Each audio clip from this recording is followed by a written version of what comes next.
Alright. Welcome. Welcome everybody. Bandit here. I'm gonna roll a cigarette while I deal with this. Someone who helped show me the path of recovery passed away this week. And it forced me to ask whether I actually believe in the path that I'm walking.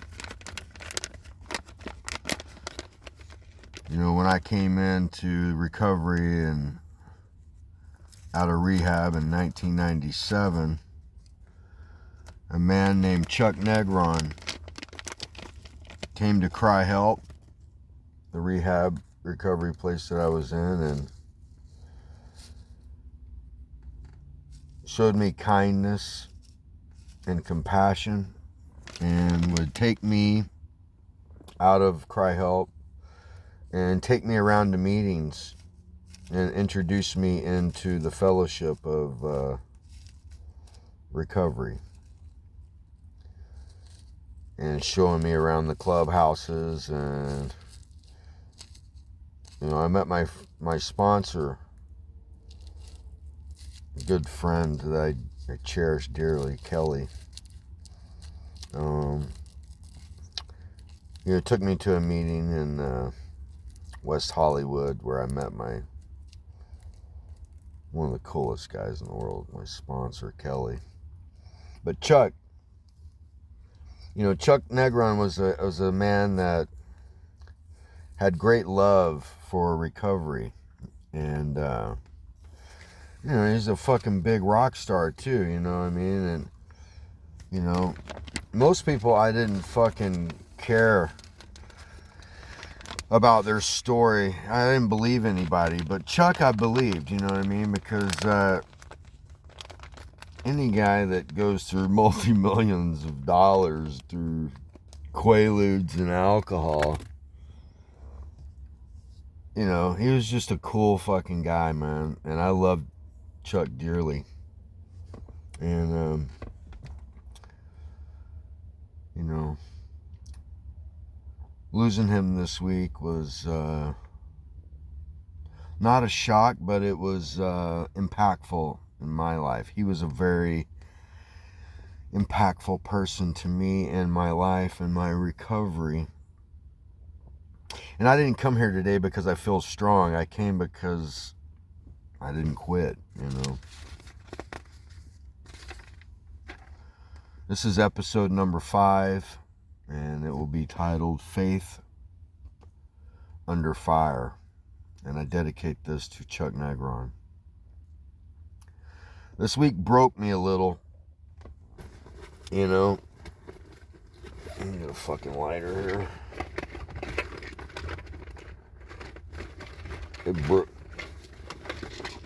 It broke me a little.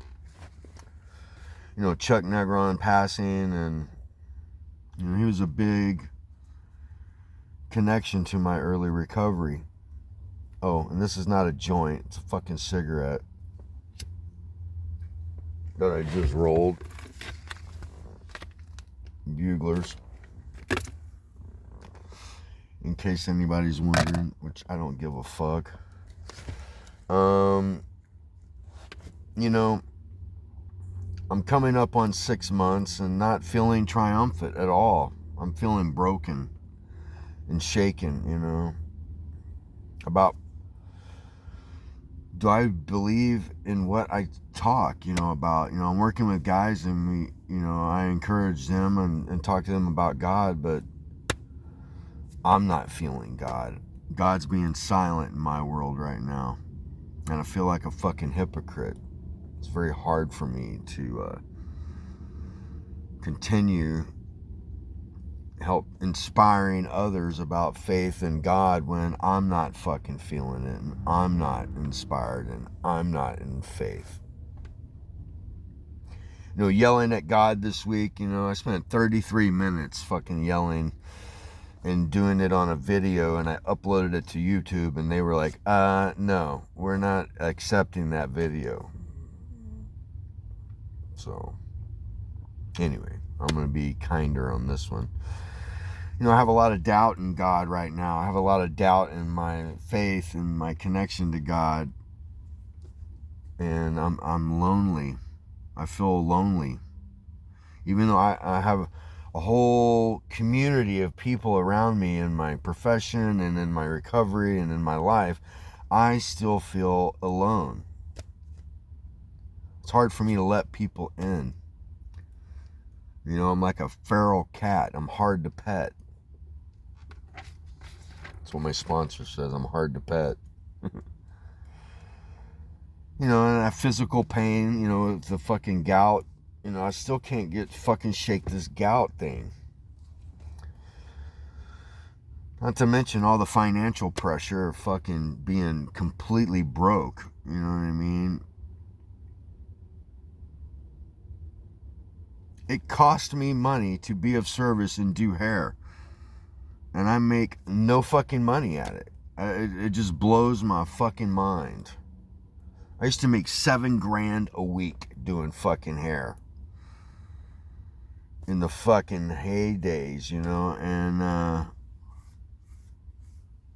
I would pay my assistants $500 a day. Plus tips. And now I can't even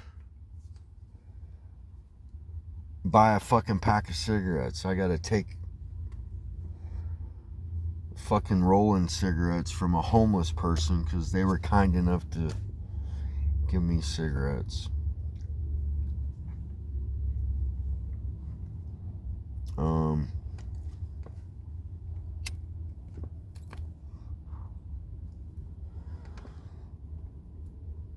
Feeling abandoned and unheard by God this week, for sure.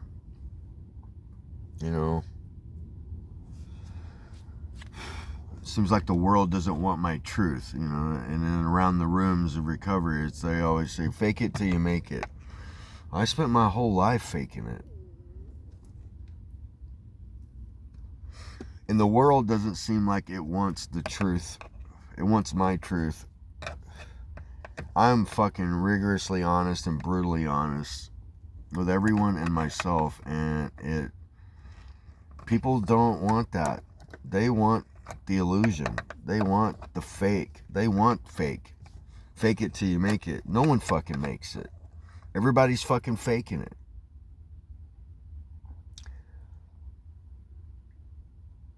Not here to take everybody's inventory. I'm here to share my truth.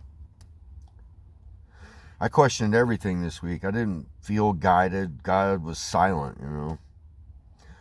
I wasn't inspirational. I was angry all week.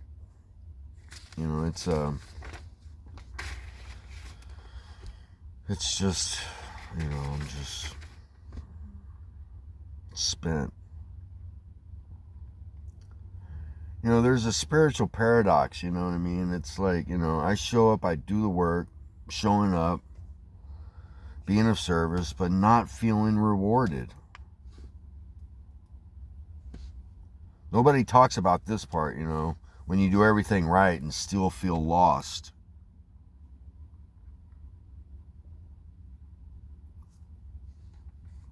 It's a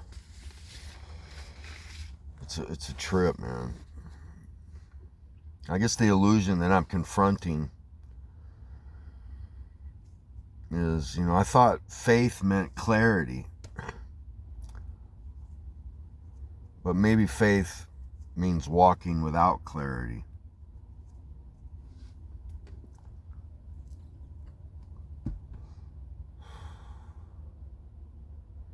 What grief triggered, with Chuck's passing was,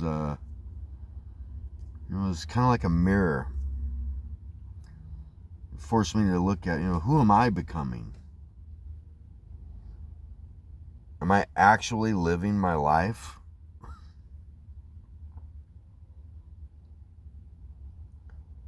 What happens when people who showed you the path are gone? Those are the questions that run through my mind. It's I didn't get answers this week, but I didn't quit.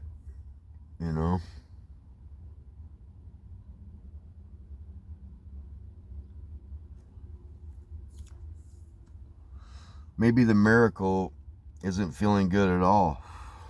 Maybe it's not leaving or giving up. I don't know.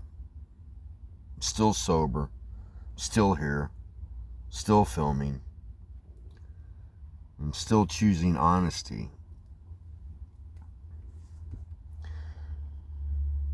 Maybe happiness isn't given, you know. Maybe it's built one honest day at a time.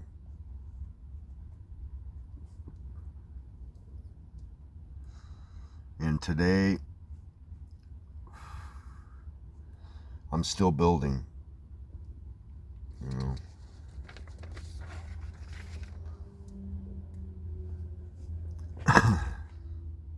Today's Super Bowl Sunday. I was invited out to Simi Valley to some fellowship and service and haircut, but my fucking car won't make it. My car is like literally A to B. And it's the only thing, it's my fucking house right now, so it's the only thing I got, and I can't even do that. I'll probably just go to the clubhouse and get in the book with a sponsee, do the work, silent, with no reward.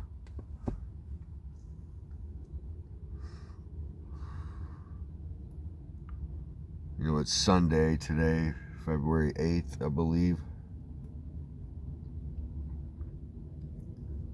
And Tuesday will be Chuck's memorial, and I was invited by the family to attend, and it's an honor.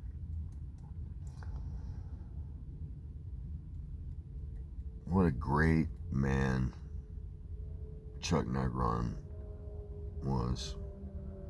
What a great impact he had on me in my life, and not just me, but I'm sure hundreds and thousands of people around the world. Joy to the world. Well, joy to you, my friend, my companion, my mentor, my guide. I love you, Chuck. I will miss you, and I will make sure it won't be hard to do that no one forgets what a great man you were to me and countless others in recovery. I think of another man that I know shares the same grief with me, and his name is Malik Pointer. Me and Malik were, you know, I think I met Chuck through Malik, to be honest. And I know he's grieving too today.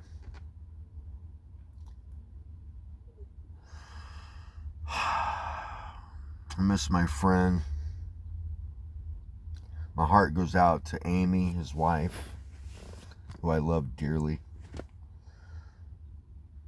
You know, I've been Amy and Chuck's hairdresser for quite some time, and Amy and Chuck stepped in and housed and took care of my cats and adopted my cats when I got in this situation 2 years ago of living in my car.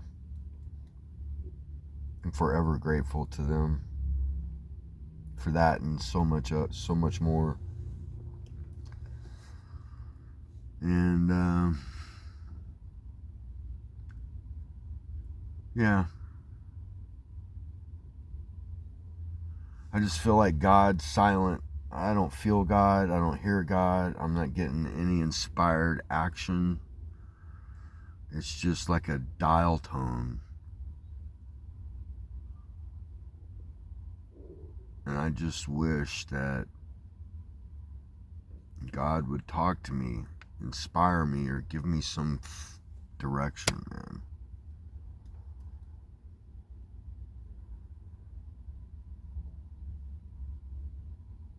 I don't know.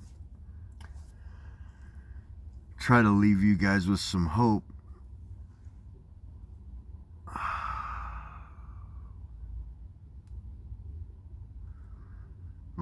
thing I have with hope right now is I know how to spell it.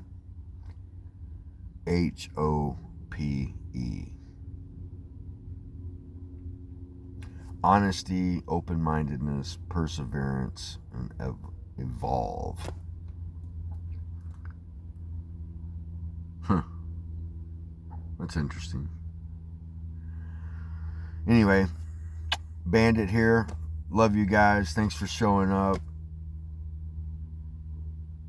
And, yeah. I love you, Chuck. And I'm forever grateful. Thank you for always being there. I'll see you guys next week.